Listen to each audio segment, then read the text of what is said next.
A Sapphire Running Zone podcast. Hi everyone, this is Tim from the Sapphire Running Zone, and this is another in our podcast series on events, and we're delighted to welcome again Tim Hutchings, who is our elite commentator, whose voice you will have heard on many events around the world. And Tim has done a podcast with us on what it's like to be a commentator, what's involved, and today we are looking at where he's been so far. So we're in now middle of March 2025.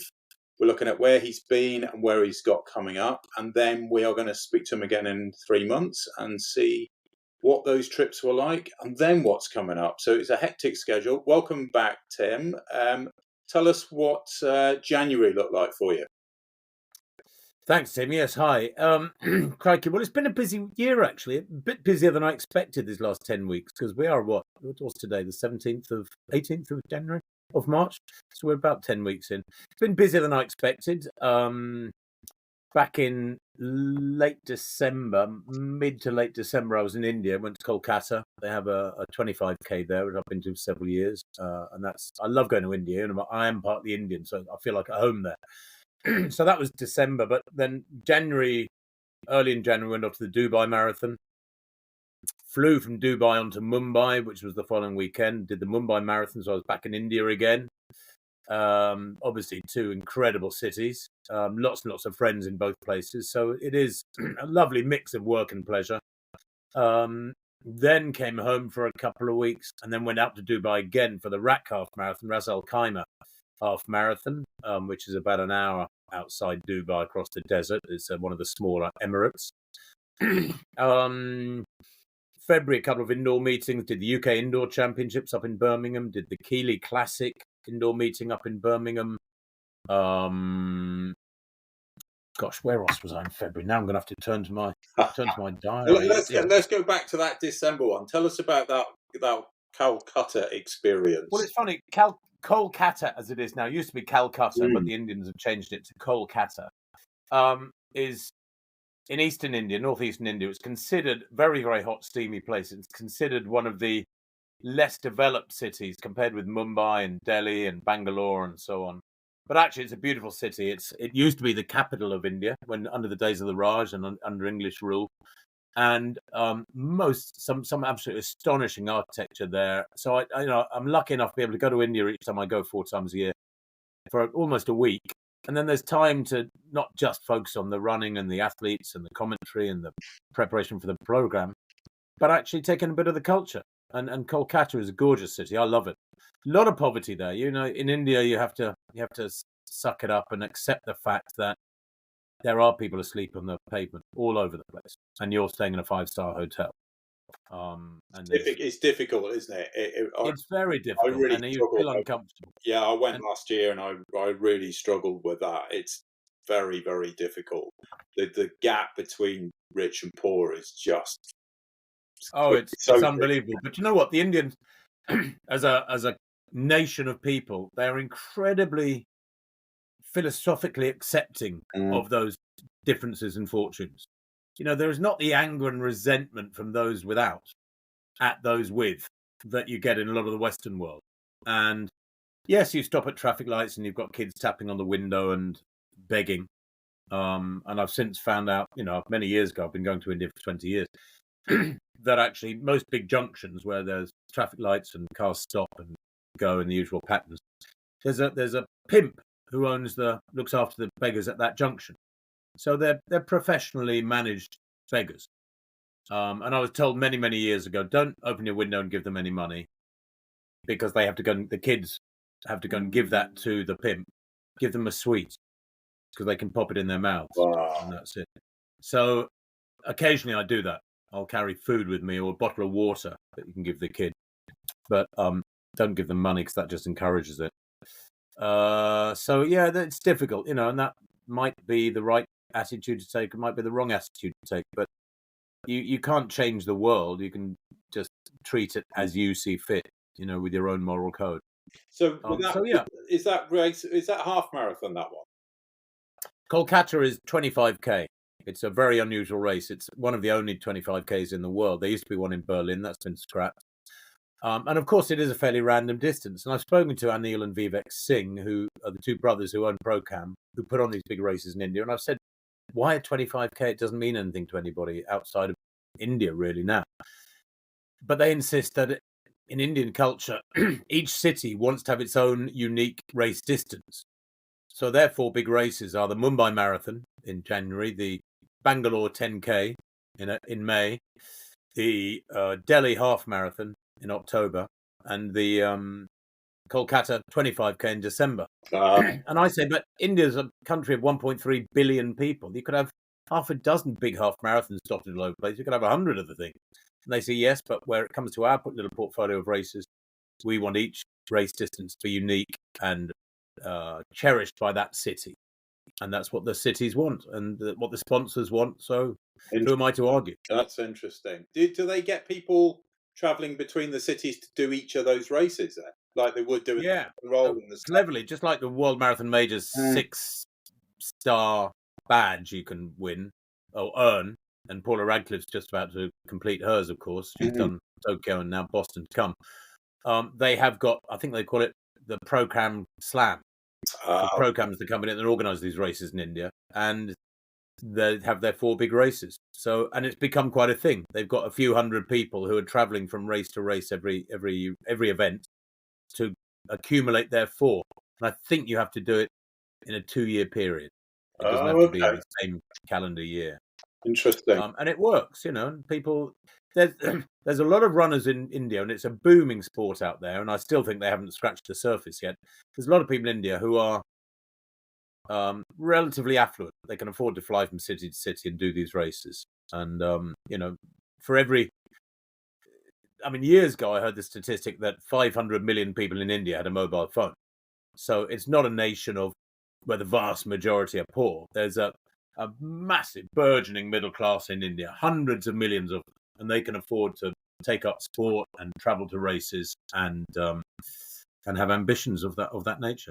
Yeah, I was surprised because when I went last year, I went to Bangalore and I was quite surprised by the amount of people running. I have to say, I didn't expect it at all because obviously, I know they're used to it living there, but my God, I tried to run a 5K and I think it was easier running a half marathon in the UK. It was the humidity was just breathtaking. So I know they get used to it, but geez, hats off if anyone does a marathon. So speaking of which, what's the difference between Mumbai and Calcutta when it came to the race day experience, do you think? Well, Kolkata is on a river, it's inland, even though it's not far from the Ganges Delta. Mumbai is a big coastal city on the west coast of India. Very, very hot and steamy. They put on the marathon in January because that's the coolest time of year. And yet still by the Sunday afternoon, it's 28, 30 degrees and can be humid. So Kolkata is pretty much a dead flat race. There's no serious hills on their 25K. It's a city where running is not as mature yet as it is in Mumbai, where it's been going for 20 years, the marathon. Mumbai is a nice fast race. I think their course record is 2:06 or 2:07. But there is a massive great hill in the course that has to be accommodated on the outward journey and the back return journey. It's a much tougher prospect because of that hill. But as I say, it's a full marathon. Mumbai, being the home of Bollywood, is everything's noisier and louder and better supported there. So, you're talking a city of 20 million people. That is a vast city stretching from north to south largely. And everything's done with a bit more panache, I suppose you could say, in Mumbai. When the lads at Program tried to, first of all, put on a race in Kolkata, and it was 8 or 9 years ago now, and they went to the running community and said, right, which was a small running community, and they said, we're going to put on this race that you can enter. People literally, apparently, were saying, how much do you pay us to run? And they didn't realise it worked the other way. They'd got to pay an entry fee.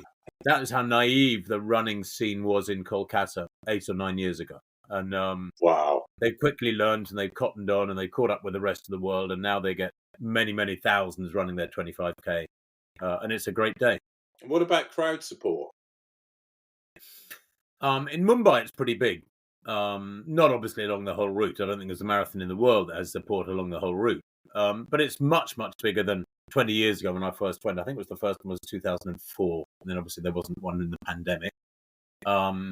First year, they had about 300 runners in the marathon and thousands in the half marathon and the fun run and so on the same day. Now they get about 55,000 entering all the different races, and I think about 12,000 in the marathon. So it's a big event itself.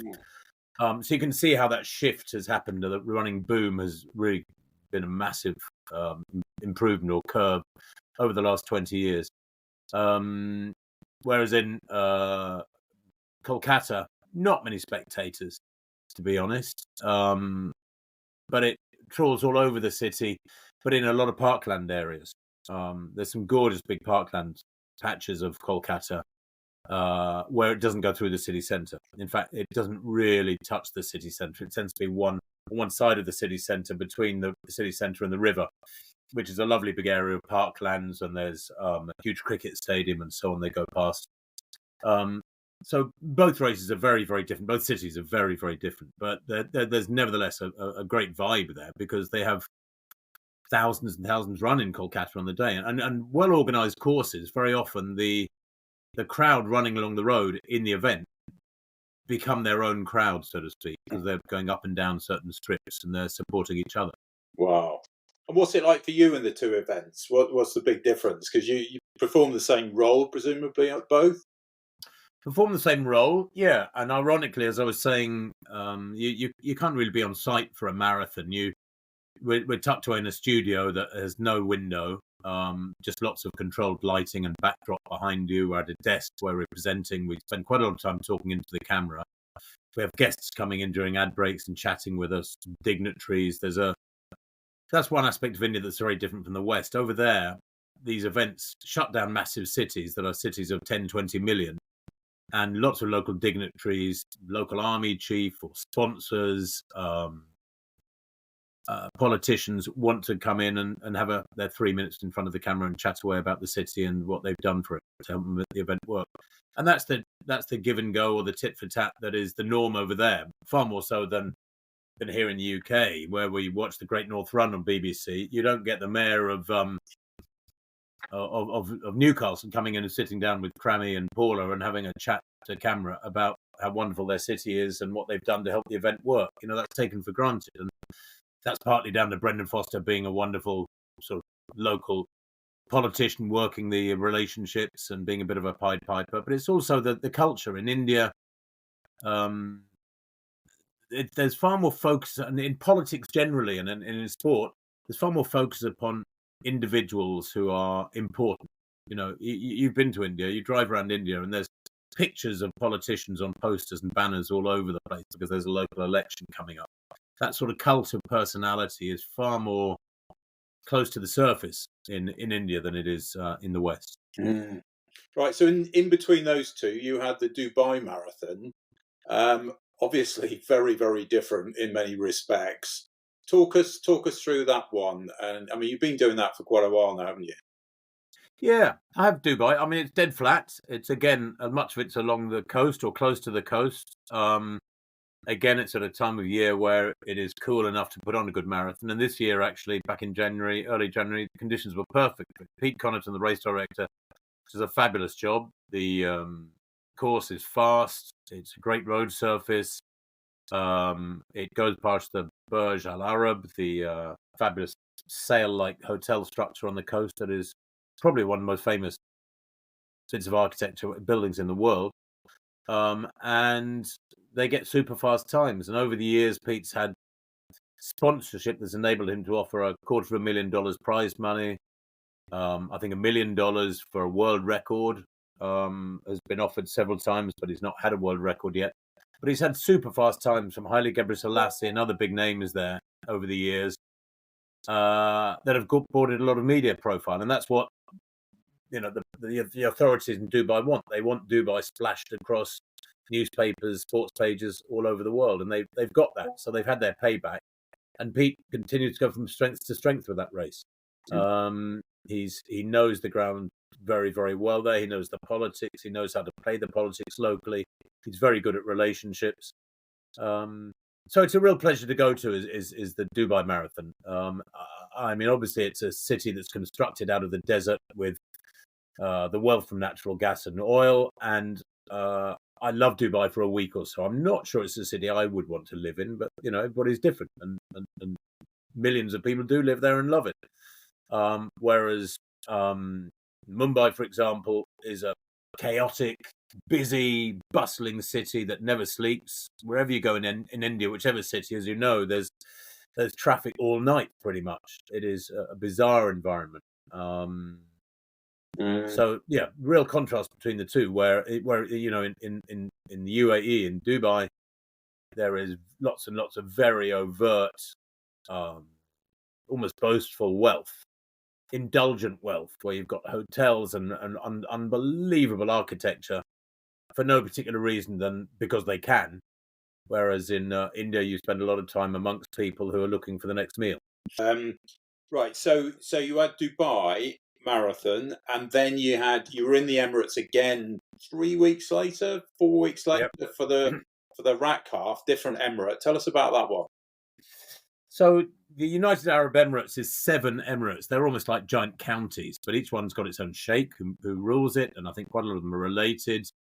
Abu Dhabi is one, has got pots and pots of mineral wealth, so it's a rich one. Dubai, its oil is running out, so they've created, with the wealth from the last 50, 70 years, this sort of playground, so they've got a legacy.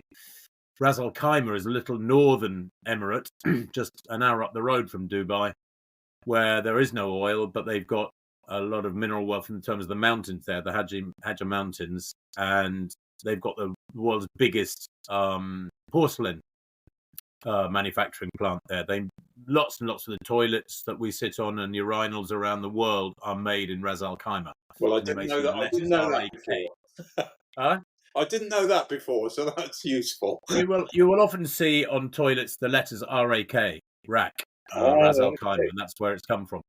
And they've developed their own source of wealth because of that. But they're also turning it into a mini Dubai. They're building great big palms out into the ocean with luxury housing and hotels on them in Ras Al-Khaimah. And that's where this Ras Al-Khaimah half marathon takes place. They use it as an advertisement for some of these fabulous man-made islands and peninsulas going out into the ocean.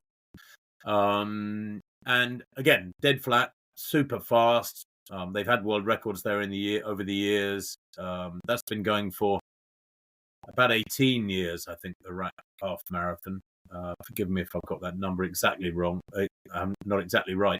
But it's well organised, super fast fields. Eilish McColgan set a British record there a couple of years ago for the half marathon. And it's a joy to go to. They put us up in a lovely hotel by the sea.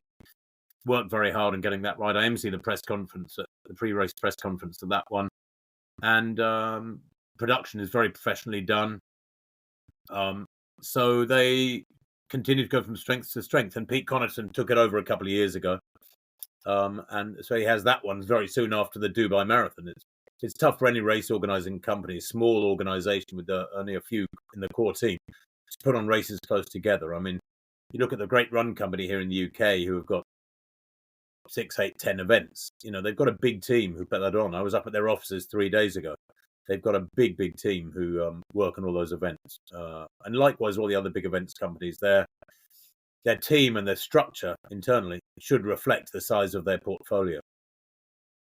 Indeed, yeah. It's to have 2 events within a month or a month and a half is quite something, and yeah, they do an amazing job. Look, I know time's tight, so we'll cover your other February and March events in the next one. And just very quickly, what have you got coming up in the next month? I'm actually at home for this coming weekend, and then I'm working on Tom Bedford's events at Kew Gardens the weekend after next. Then I'm actually quite busy. I've got the weekend after that, I'm at the Prague Half Marathon and the Berlin Half Marathon on the same weekend. I've got Prague Half on the Saturday, then we drive 3.5 hours to Berlin. I do Berlin the next day. Weekend after that is the inaugural European Athletics Road Running Championships in Belgium, working on that. Then I'm home for a weekend. The weekend after that, I'm in Germany at a big Adidas event at their sort of campus, their HQ in southern Germany, where they put on a fantastic day of racing called the Road to Records. I fly from there on the Saturday night to Istanbul, where I've got the Istanbul half marathon. Weekend after that, I'm back in Prague for the Prague Marathon, and so on. Well, you're going to have plenty to tell us about on the next one, that's for sure. Brilliant. Take care of yourself on all those trips, and really appreciate your time. And we look forward to catching up with you again soon. My pleasure. Thanks a lot, Tim. Right. See you again. Thanks for listening to this Sapphire Running Zone podcast. Keep checking back as we have lots more podcasts coming soon.